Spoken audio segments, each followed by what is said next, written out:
So welcome, ladies, gentlemen, trolls, and hecklers. This talk is called Leprechauns, Rainbows, and Synthesis. Oh my. It is probably the most clickbaited title here, and I'm quite proud of that. Hopefully I can live up to the title. So, my name is Ben Lipson. I am a two-time Sitecore MVP at ConnectiveDX. I'm a senior software engineer, and I was certified in on Sitecore 6.5 in 2013. Been pretty active in the Sitecore community since then, and I am really proud to be talking about Leprechaun today. So, before we dive in, how many of you have heard of Leprechaun? I don't mean the little fictional creature, I mean the tool. Really? Okay, how many of you have tried Leprechaun before? Hey, this one. Okay, how many of you are actively using it on a project? That's about what I was expecting. Well, hopefully at the end of this presentation, I will change some of that. I'm very proud of this transition. I worked really hard on it. It's the best one in the slide. So, what is Leprechaun, you're probably wondering? Well, Leprechaun is a universal code generator for Sitecore templates. Now, for those who might be unfamiliar, there's another tool called Unicorn, created by some smart guy. But what it does is it synchronizes Sitecore items and templates to the disk using something called Rainbow, which is the serialization engine that powers it. Leprechaun comes in and reads those Rainbow serialized YAML files and will turn them into templates, or concrete classes, or interfaces, or actually whatever you really want them to be. Now, it uses Roslyn code generator, and I'll talk a little bit more about that in a little bit. And one of the big perks of Leprechaun is it doesn't need a live Sitecore instance. So, let's talk about Roslyn just a little bit. I'm really liking PowerPoint's transitions. This is the first time I've used them in a while. So, Roslyn is a compiler platform for .NET and .NET Core. It is the compiler platform. It was released alongside Visual Studio 2015, but had been available in the public previews for a couple years prior. With the Roslyn compiler, you're able to dynamically create and compile code at runtime using a combination of files, strings, or user input. Now, benefit of using a compiling engine is that you can use diagnostics. Since it's a compiler, you have the benefit of injecting these diagnostics, which will allow you to see when the generated code will compile, won't compile, or just will cause errors. Now, the actual templates themselves are generated from C# script files with the extension CSX. These script files are self-contained code that can be executed on their own and can be done so within CLI tools or within an application, as Leprechaun's using it. It's one of my favorite XKCDs. I put a little bit of a spin on it. Please don't judge me for any of my Photoshop skills coming up. I didn't have Photoshop, and I don't have skills. So, probably wondering, Synthesis already has CodeGen. Why would there be another tool for this? Or if you're not wondering that, you probably should have. So, let's take a quick look at them side by side. Synthesis CodeGen needs to read Sitecore templates. And for that to happen, it has to read them directly from a live Sitecore instance. Now, how many of you have run into a scenario where throughout the course of your development, you might have broken your Sitecore instance, or have a model that didn't generate properly, and there's no real way to get into Sitecore at this moment in order to regenerate that? Good, I sympathize with you. Too many times. So, in those situations, what do?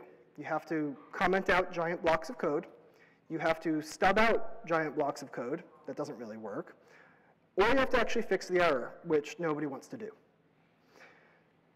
So, what's a better solution? Well, you can't do anything with synthesis CodeGen there because it does need that live Psychor instance. Leprechaun does not. Since it's reading directly from the serialized YAML files on the disk, it doesn't really need any sort of context into Psychor because it has all of what it needs on the disk. And this gives it an added benefit of being able to be run at build time so that you can put it in a build tool into your Jenkins or VSTS or whatever your integration system is. You can wrap it in a gulp task or Node magic. I don't know, Node, go crazy with Node. So that's a major benefit with Leprechaun. So, got another question here. By a show of hands, how many of you have worked with a code generation tool that puts all of the models into one giant C# file? Okay. How many of you have had a merge conflict with that giant C# file? How many of you enjoyed resolving that merge conflict? You would. That's Pete in the back. So Leprechaun gets around this a little bit because model files are not checked into source control. It's not a very good practice. Instead, since the serialized rainbow files are checked in and Leprechaun is reading those, you just have to resolve the merge conflicts on the rainbow files. And once you've done that, you can just regenerate the Leprechaun models using Leprechaun. And I can tell you for certain, it's a lot easier to resolve a merge conflict on a YAML file than it is a giant 1,000-line C# file, as we all have learned the really hard way. So what else can you do with this? Well, the synthesis CodeGen, as I don't know how many people here have actually dug into it, is a very complicated and lengthy and slightly difficult to read. I'm choosing my words carefully with the creator in the room. It's awful. But it gets the job done. That said, it's really kind of hard to modify. If you needed to add a field here or there, you're going to be digging through a lot of code, and you'll probably get lost, and then you have to back out, find the map, open up Google Maps, wonder why you're opening up Google Maps, because I'm not going to help you there. But point of my story is, it's not pretty. Leprechaun, however, has pretty easy to read and modify scripts. And I will get into this in a little bit, but I can tell you they resemble a little bit, or at least work a little bit like a T4 template. Synthesis CodeGen is realistically only for synthesis. Now, I say realistically because, yeah, you can make it do things that are not synthesis. I don't know why you would. You won't have fun doing this, but you can. Leprechaun, on the other hand, is very flexible and can suit any of your needs. I have personally used it to generate synthesis and habitat models and Fortis models. I'm confident it can work with Glass, and you can even generate templates for emails if you really, really wanted to based off of Psychor items. I don't know why you would want to. Now, you can even get into more complex situations. I had actually worked on a project that had synthesis and Fortis running side by side. Some of these modules, it was a Helix-style project, so some of these modules were reliant on Fortis-based models, and some of them were based off of synthesis models. Leprechaun was able to generate models for each one of those projects at the same time and was able to identify which ones needed which template. And one other really cool feature about Leprechaun is it can watch for changes and update in real time. So if there's ever a change on disk to one of these rainbow files, it will know and it will generate the file for you.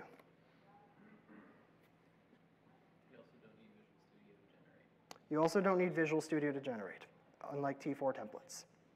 Good point. So, how do you catch this Leprechaun? Well, the best way to do this, and the best way to download this, is from GitHub. This link is to the repo and the releases tab. And when you go there, you would find the most recent version. Go to that little download and download it. Alternatively, you can download it on NuGet. I spent a considerable time trying to figure out how you would make this a NuGet package. It's really a build tool. It's not something that would go into your solution.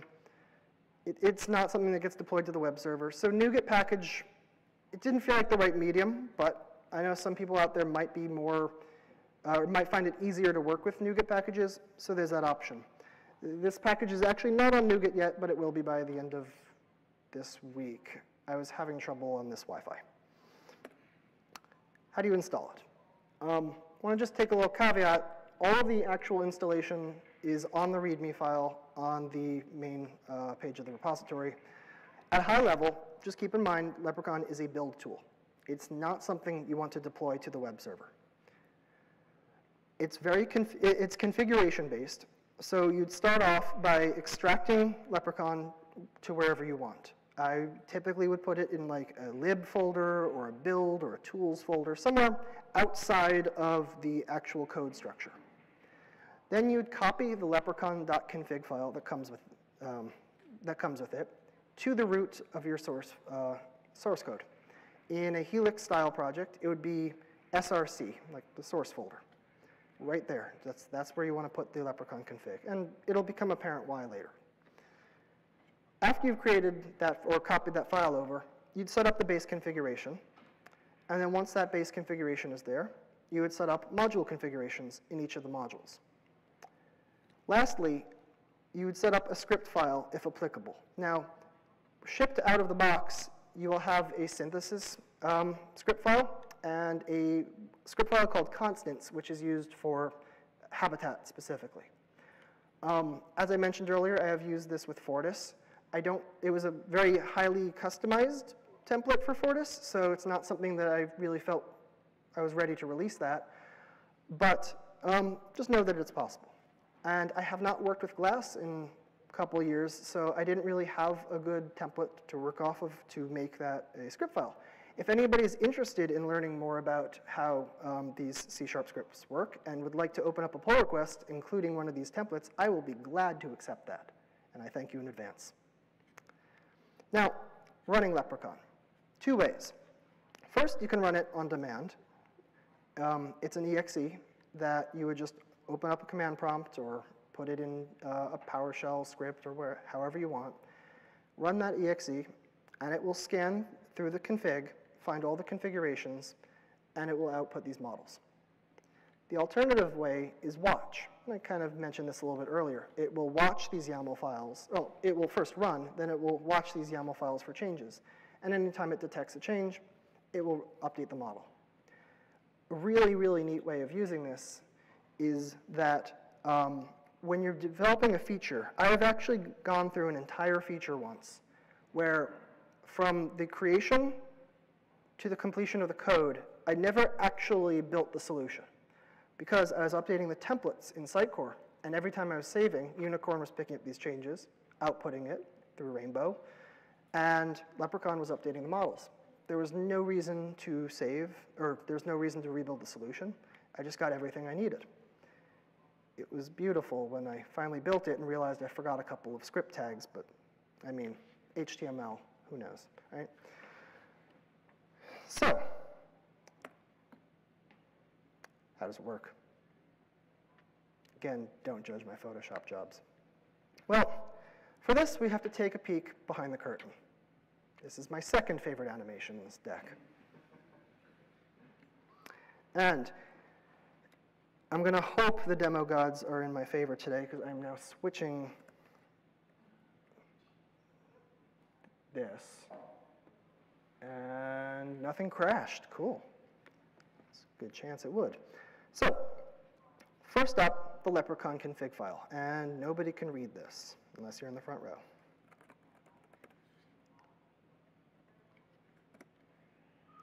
Presentation mode. It's great. What an entrance, Jason. Oops.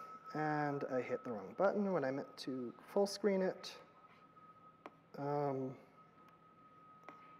Let's full screen. Shift, Alt, Enter, of course. Okay, so Leprechaun config is broken down into three real parts. There's the configurations, there's the shared section, and then the defaults. I'm going to start with the shared section, actually. Shared section of this config are dependencies necessary for Leprechaun itself. These are not dependencies that are really needed for any of the configs. Actually, the configs won't even really reference this, purely for Leprechaun. Things that you'd put in here would be your metadata generator, your architecture validator logger, and rainbow settings. Leprechaun is very highly customizable. If you wanted to replace the metadata generator with your own custom one, you can just do so in this configuration. Almost everything is in a configuration as a dependency. It's using a very neat dependency injection system called configgy because CAM is known for one of two things, or naming things in one of two ways, either with a fantastical random name that's some sort of mythical creature, or some bad pun. You know it's true. Oh, yeah. So the next section is the defaults. Every sort of possible setting or dependency that can be in a configuration, a module configuration, is in its defaults. Here are things where, like the code generator, which is used, in this case it's the Roslyn code generator, which is telling Leprechaun what to generate the code with. The data store, which is where the rainbow items are found. Template predicate, which is telling Leprechaun what the Sitecore path for the templates are. And I'm going to actually use this opportunity to show that there are actually two variables that are used here, layer and module. This is designed from the ground up to be compatible with Helix structures. So layer would be like your foundation project or feature, and module would be your modules, such as maps or media or kernel. We've had one of those. Next is the field filter. If you'd like to exclude any fields from showing up in your template, this is where you'd put them. By default, all of the Sitecore default fields are hidden by this __ asterisk. Wildcards are obviously allowed. Next is the type name generator, which is how Leprechaun will figure out what the class name and field names should be. Then there's a template reader, which is the thing that's actually reading in the templates. And finally, you got a couple rainbow things, which that's how it will parse the rainbow files, and it tells it how to format. So the last part, which is the first part of this file, are the configurations. Now, typically, you're going to want to have one base configuration. In this instance, I've customized this just a little bit for the purpose of Habitat. I created Sitecore base. Now, this is an abstract configuration, which means it's not actually going to be used for anything. Oh, sorry, it's not going to directly generate code, but it'll instead be inherited. In this case, I've told the code generator that I want to use this constants script file, which is the script file for use in Habitat. And then I want it to output in config directory, layer, module, code, templates. This is the path to the templates.cs file for each of these modules. The data store physical root path is config, layer, module, serialization. And if you're familiar with Habitat or Helix, serialization is where Unicorn and Rainbow are outputting the YAML files. And then you'd specify the root namespace, Sitecore, layer, module. Now, there's one other kind of key part of this configuration. At the top, there's an import, which also accepts wildcards. What this will do is it will scan whatever path you've provided and look for other config files that will contain more configurations. Each module that you have templates for should have its own configuration. These configurations would generally be very, very light. You don't want to put much in it, and I don't have one open because I closed it. But let me switch to it, and I will show you what one of these would look like. And it doesn't let me open it.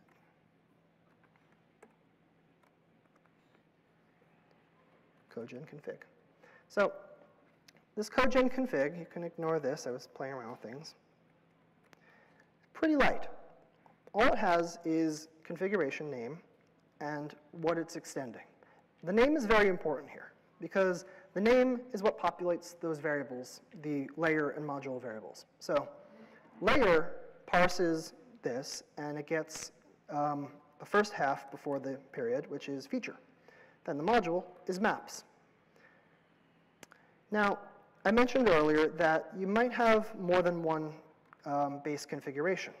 And it's not going to be very common, and I lost my place, to have more than one configuration, but base configuration. But times that it could be useful was in that situation that I had where I had a project that was using Fortis and synthesis. In this situation, I had a Fortis.base and a synthesis.base. Synthesis.base used a script file for synthesis, and you can probably guess where this is going. The Fortis base used the script file for Fortis. Depending on which layer or which module I was in, I would reference the relevant one, and as Leprechaun is going through and generating the templates for all of these, it's scanning these configurations, and it knows for the ones that extend Leprechaun base or synthesis base, it will output the synthesis script, and for Fortis, it'll output Fortis scripts. It was actually really, really cool, if I don't say so myself. So that is the anatomy of a config file. Let me switch back to the slides for a minute. It's probably going to restart my entire slide deck. Beautiful beautiful unicorn.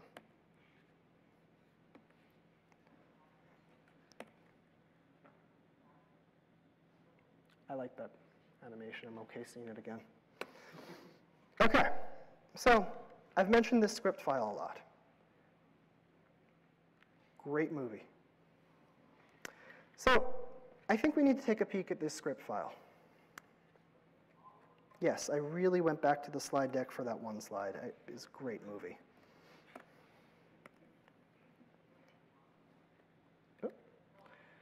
Okay, so I'm going to show you two script files. First one is the Habitat one. This one is called constants.csx because in Habitat, the template file is really just a bunch of constants in structs. The anatomy of this script is a string builder called code. That's where it all starts. The string builder called code is provided by Leprechaun through CodeGen context, which is actually this file. This code generator context is passed into the scripts, and it contains the name of the configuration that you're on, which would be that feature.maps. It's the name of that config section.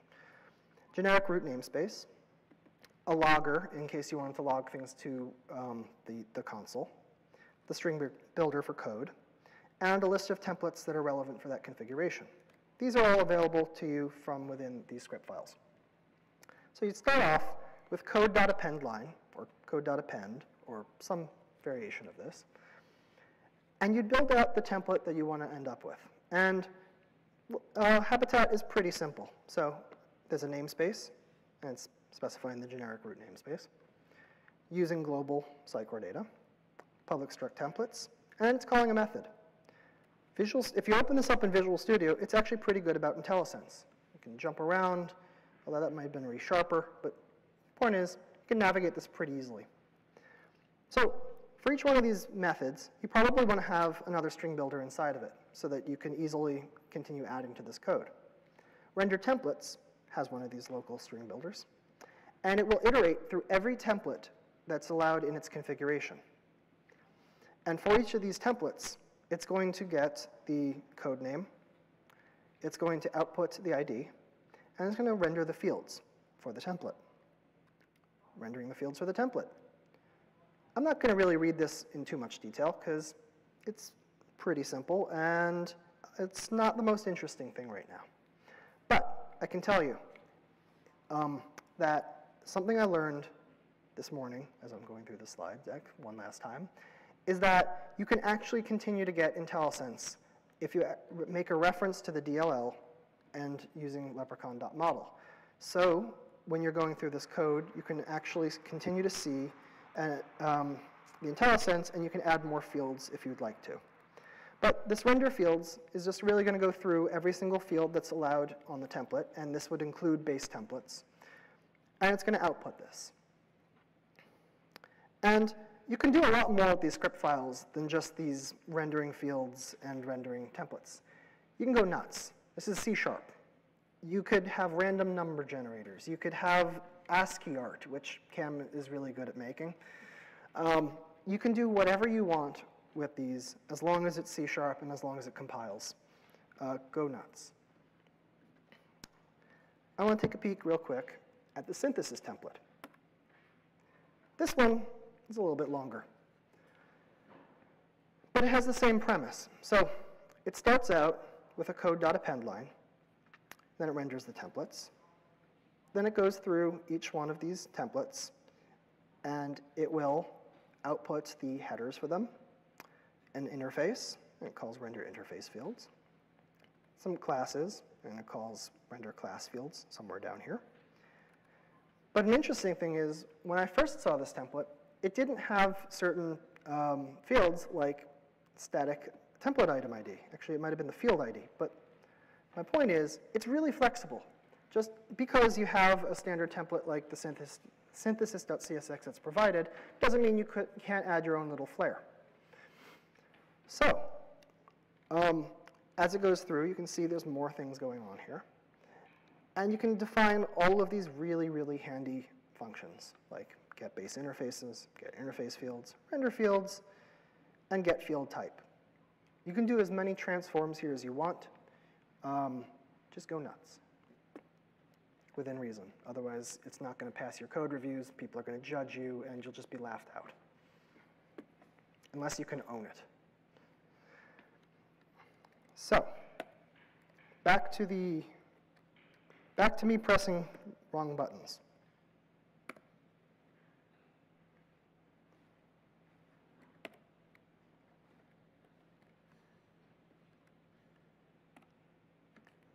Back to the beginning.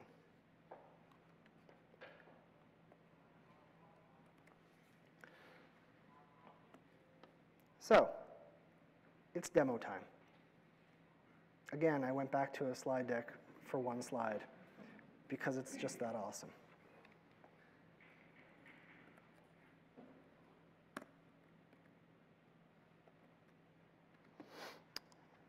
So when you want to put all of these things together, you'd start out by, as I said before, you'd copy the leprechaun.config file to this root level. Then you go through each feature or each module and create that codegen.config. Once these are all in place, and I've only actually gone through the features because I got into the foundations and I saw that there was a lot more to do, and I realized nobody's going to notice unless I call attention to it like this. So once you've set up the configs, you would go and run Leprechaun. Now, for the case of Habitat, I've put it in scripts, Leprechaun, and that is where you can find it. Now, it might not be the best place for it in Habitat, but it works for me. And you can place it wherever you really want, as long as it's someplace that you can access. Now, for the purposes of this demo, I've created leprechaun.ps1, which is not readable on that big screen. It's pretty light. It's really just an easier way for me to run this. It's calling the exe. I'm passing it in the path to the configuration file. I'm giving it two options for this demo. One of them is with watch, and one of them is without watch. I'm going to go through, and just so I can show that I am doing this from scratch, I am going to go to the source folder, feature, maps, code, templates.cs. I'm just going to go ahead and delete this file. Visual Studio would probably be complaining right now. Huh, go figure. I've already opened this up in PowerShell, and what I'm going to do is I'm going to run leprechaun.ps1, and I'm going to move this to the other side. beautiful ASCII art again. And you'll notice that it went through each one of these configurations, and these are all references to codegen.cs, or the codegen.config files in each of these modules.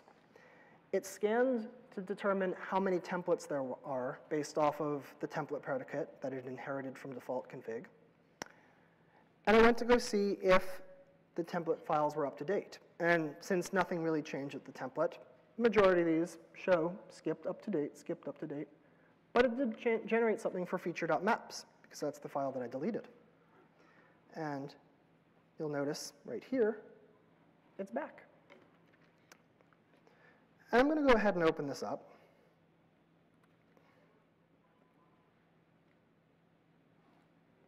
That's not easy to read. I'm going to go ahead and, you know what, full screen this. This is a file that looks a lot like it will, a lot like the ones that are in Habitat already. Look, it's in a different order because that's kind of how Leprechaun decided to do it, but this is exactly the same structure. Now, if I wanted to modify this a little bit, and I have a bunch of script files up right now. Actually, I'm going to go into Visual Studio so I get my IntelliSense. I'm going to go ahead and add some stuff to this constants file, because I don't feel like this templates file is really helpful enough. There's some stuff missing. So I think it needs help text. It's a string builder, and it's using C#6 templating. So you can go ahead and do field.helpText. Hit save. It's going to complain. I'm okay with this. Don't want to get into the whole tabs versus spaces debate. So I'm just going to let that be mixed. And for the templates, I also want to see the help text above it. So I'm going to go ahead and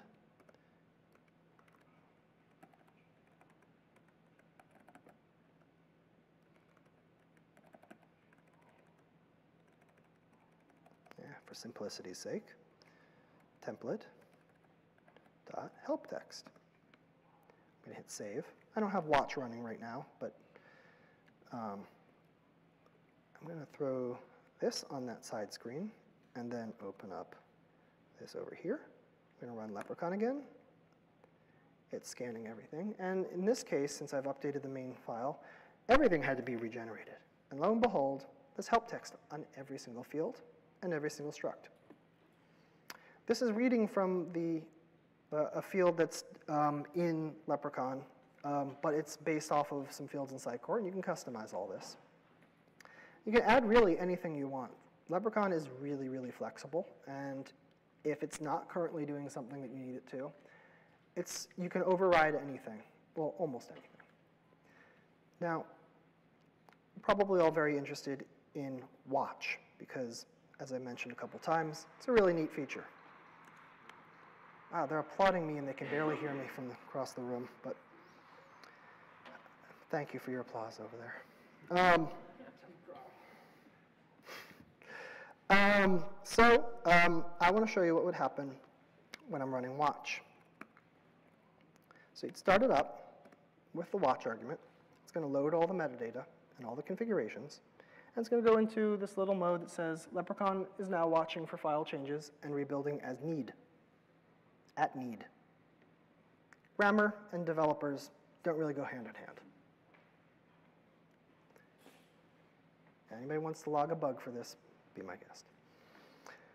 So it's watching all of these YAML files. So if I were to open up this mapfield.yaml, and if I was in Sitecore, which I don't have a demo of Sitecore, a demo instance running right now, I could just do this in Sitecore. But Sitecore, when you make any of these changes, will serialize or Unicorn will serialize that item again onto disk. And when that happens,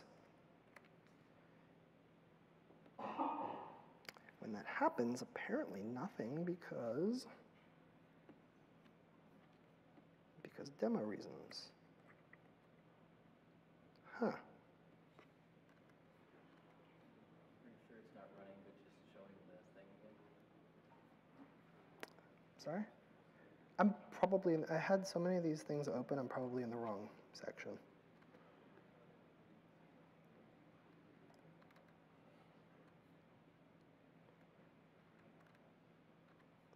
Let's try a different file.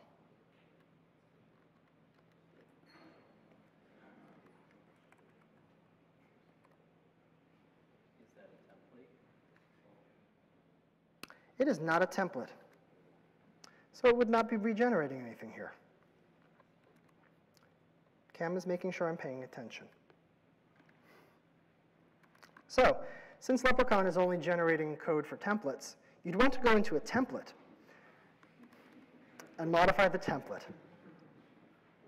Otherwise, you end up standing in front of a podium wondering, what did I do wrong? So, now that I've gone into an actual template, I can actually make some modifications. I'm actually going to go to one of the fields of map type, and I'm going to go ahead and change what type it is.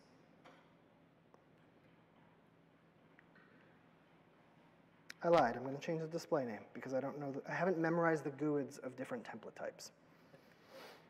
I'm sure Cam did. So now when I save it, you'll notice that it did finally pick up that change because it's a template and not a system field.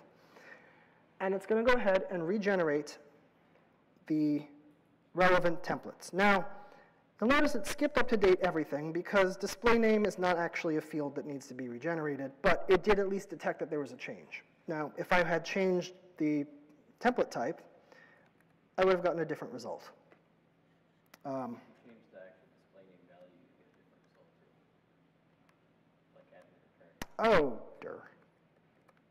You might also have to do it in English.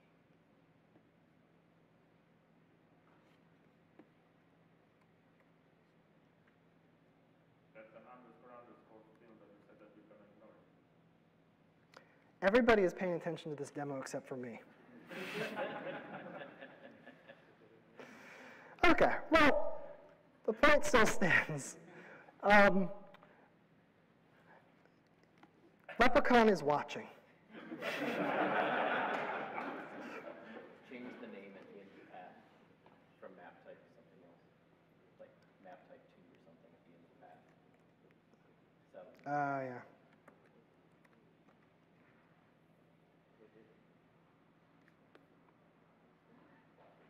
It's always watching. Anyway, moving on. Stopping the watch. Now, there's one other kind of cool part. The configurations for actual modules can override the base configurations as well. So, for instance, if I went into I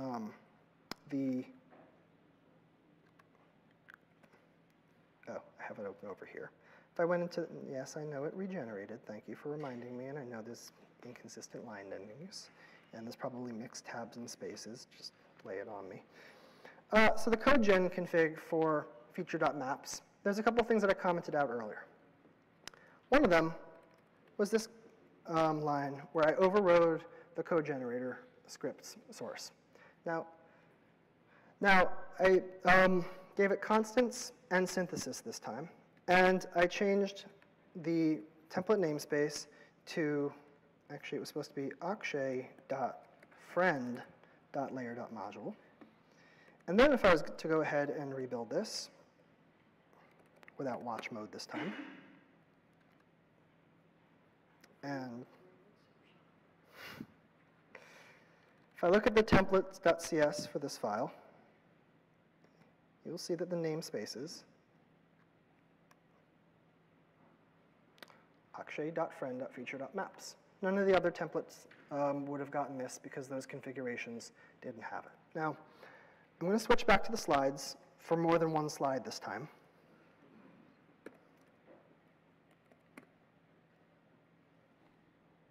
Love that unicorn. Let's start from the beginning.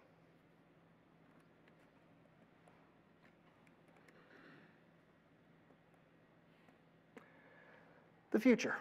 So, where do I see Leprechaun in the future? Well, near future, documentation. Currently, there's a beautiful README on the front page that tells you how to install it, how to use it. But I want to add a little bit more documentation around how to configure it in more depth, how to expand it, and how to just use it in more creative ways. Near future is also going to have some minor fixes and enhancements. And looking a little bit further down the road, I want to get this project to a really, really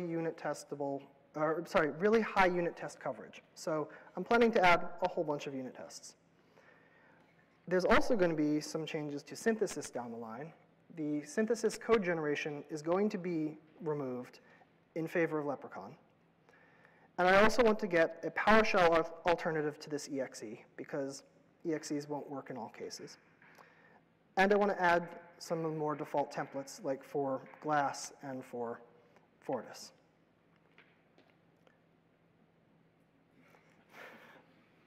Again, don't judge me for my Photoshop skills.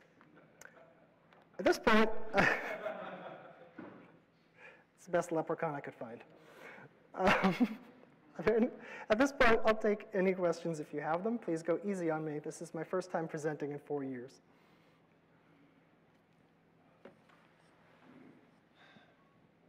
Is it possible to use Leprechaun together with the elephant in the room? I'm sorry, I didn't hear that last part. Aren't you going to address the elephant in the room?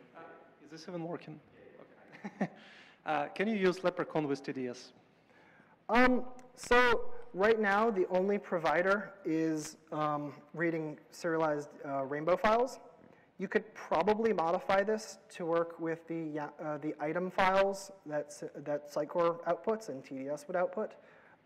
I don't have any plans in the future at this point to add some way of handling that. But if you wanted to tinker with it, you probably could make something work.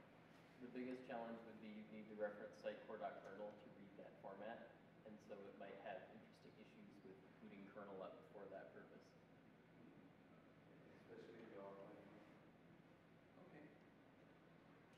Actually, I have one more question.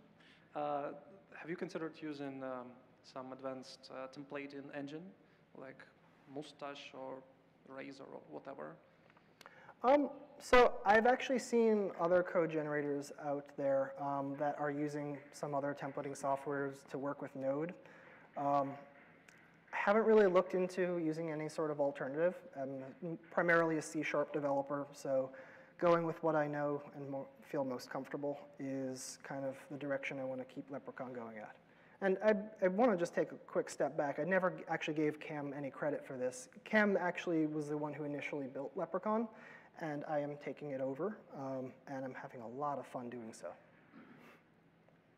On the templating thing also, the template literals in C# are really like 90% of what most templated languages are already, and they're simple to use.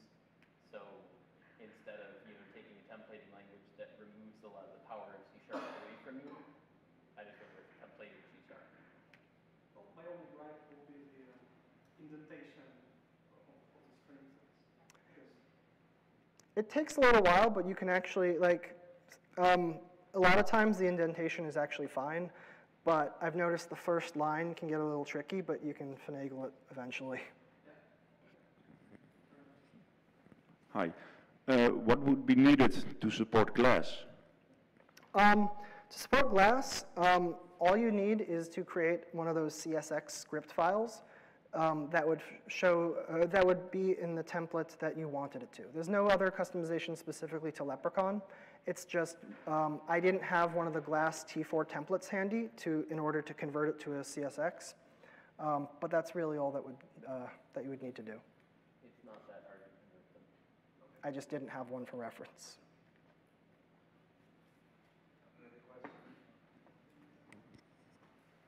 I don't know if the microphone is working. Oh, it's working. Okay. Please correct me if I'm wrong. On start your conversation, you mentioned that you don't need to check in the generated file in source control. During the deployment process, for example, I'll use the Team City. Should I create additional task for the Leprechaun to run as a PowerShell script and to be able to create on flight during the deployment, or what is the process? What is deployment? So there's two ways. Actually, there's millions of ways if you think about it, but the two simplest ways that I had in mind at least is, yes, you could either create a separate task in the build process that will execute that exe, or what might actually be simpler is if you had a project in your solution that had a pre-build step that called that exe, that would also generate those models. And you can keep it all within MS Build that way. Pete. So when you're working with a solution where, say they want to actually move from TDS to Unicorn, and TDS has the T4 templates, how difficult is it to change that T4 template into that Roslyn template, and is there anything to watch out for? So it depends on how complex the T4 template is. So if it's pretty straight up just a template with not too many complex functions, shouldn't take you very long at all. If you have a lot of magic going on in those T4 templates, because they can get pretty tricky, it might take you a little while longer to convert those functions over or determine if you even need them in the first place. When I was converting that Fortis project, it was actually originally on TDS, and we moved it over to Unicorn. I was able to convert the Fortis T4 templates to C# script file in probably about 3 or 4 hours. It was a more complex T4 template, though, because it was using a whole bunch of functions and renames.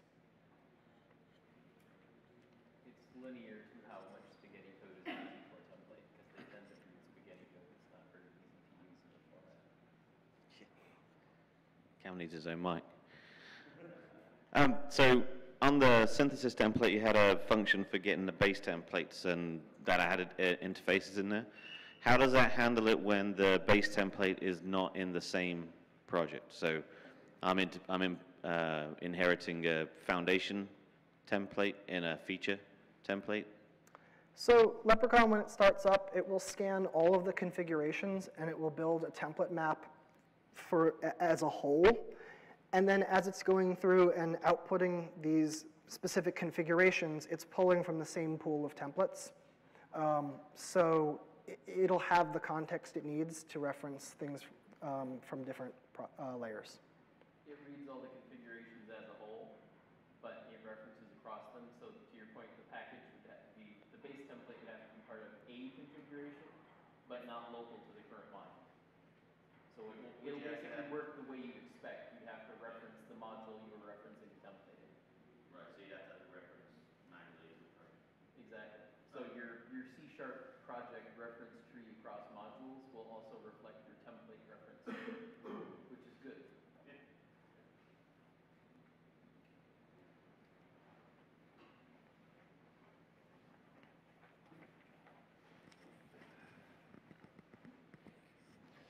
I have 2 questions. First of all, how to define which fields in template do we need in our models? We don't need standard sidecar fields, but in other cases we can need it. For example, display name or other. And yeah. So let me just make sure I heard the question correctly. Your question is how to add fields that were excluded? Yeah. So right now one of these files. Right now the leprechaun.config is, go away Visual Studio, is excluding all of the Sitecore fields by default. But you could modify this, this template predicate to not, you can modify that in Unicorn. I'm just going to throw this on there. In the interest of time, I don't have it on my screen too. But you could remove that exclude, the wildcard from there, and instead you can explicitly call excludes. And you can also, if you know it's only for one specific config, you can just override this entire section on that one config. Okay. Also, the field filter is basically a method that returns true or false. So if you want to implement any logic in C#, you make a class, you reference it there as a field filter type, and you know if it's Yep. So that was my second question. If you have some list fields, and in the model you don't need the IDs, but some value of the referenced items.